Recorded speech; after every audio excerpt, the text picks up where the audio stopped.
c'est Mais Yves, égoïste. Ouais, Yves, c'est oui. pas seulement les divorces. Les Mhm. parents peuvent être ensemble. On a toujours quelque chose à reprocher qui a manqué de nos parents. Personne ne peut se dire qu'il a été dans la famille n'a jamais été parfaite. Mais une manière générale, quand on commence à dire à 50 ans qu'on est toujours orphelin, c'est que quelqu'un, lui-même, il manque de courage. Parce que moi, c'est une chose que j'ai compris de toute la vie. On peut tout arracher, mais il ne faut pas perdre le courage. C'est comme beaucoup de gens disent, non, moi, je n'ai pas étudié parce que non, mon père n'avait pas l'argent. Maintenant, toi-même, tu fais le commerce. Tu as un capital de plus de 20 000 euros. Tu n'as qu'à payer une formation de 1 000 euros. Tu feras la formation que tu voulais faire quand tu étais petit. Oh non, moi, je voulais devenir pilote. Non, tout est possible à celui qui croit, comme on dit. Donc, dans la vie, il y a toujours de l'espoir. Vaut mieux un chef vivant qu'un lion mort. Les gens, les alibis, on les trouvera toujours. Parce que dans le monde dans lequel nous vivons aujourd'hui, Yves, toutes les conditions sont réunies pour nous décourager. Toutes les conditions sont réunies.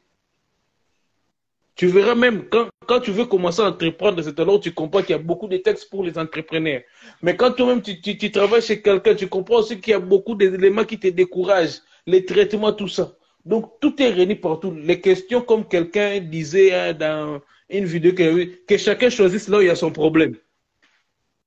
Donc, là où il peut résoudre ses problèmes, que chacun choisisse. Mais les alibis où mon père était décédé, mon père n'a pas eu beaucoup d'argent, nous, on n'a pas eu de chance, tout ça, tout ça.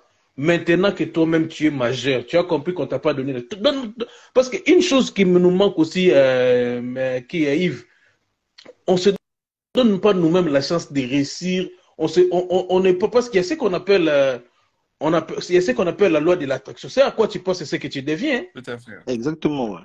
Parce Exactement. que toi, tes parents divorcés, par exemple, je donne un exemple en 2000. On est en 2023. Donc, c'est que toi, d'abord, ton problème est que tu es resté en 2000, tu n'es pas encore entré en 2023. OK. Parce que c'est là où moi j'ai écrit un livre, j'ai écrit des livres sur le passé.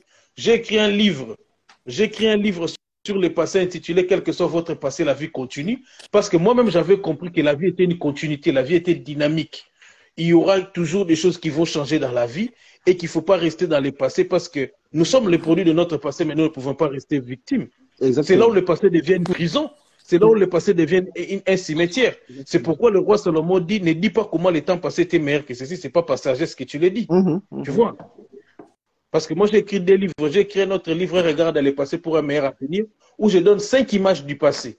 Le passé peut être un cimetière, ou pour vous, pour certaines personnes, depuis que j'ai perdu telle chose, je ne peux plus rien faire. Lui, il est devenu un cadavre, il vit dans le monde des morts et vivants, il est demi-mort, il est demi-vivant. Ou soit, pour vous, le passé, c'est une prison, où vous êtes dans votre prison, vous êtes captif de votre passé. Soit le passé vous sert comme un rétroviseur. Parce que dans un véhicule, il y a des éléments. Il y a les rétroviseurs qui sont petits et les pare-brise qui est en grand. Ayez les regards avant, même, ayez une grande vision, mais regardez aussi d'où vous venez. Exactement.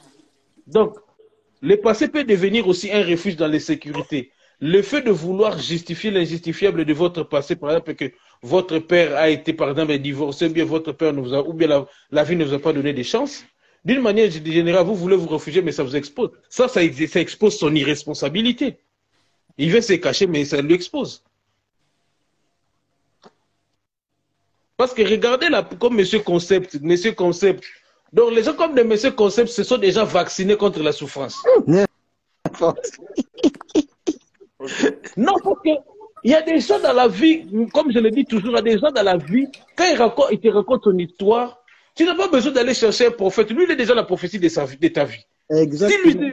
Exactement ça. Lui, il a été capable de s'en sortir, c'est que nous autres aussi, trouvons seulement notre méthode pour nous en sortir. Exactement. Voilà. Exactement.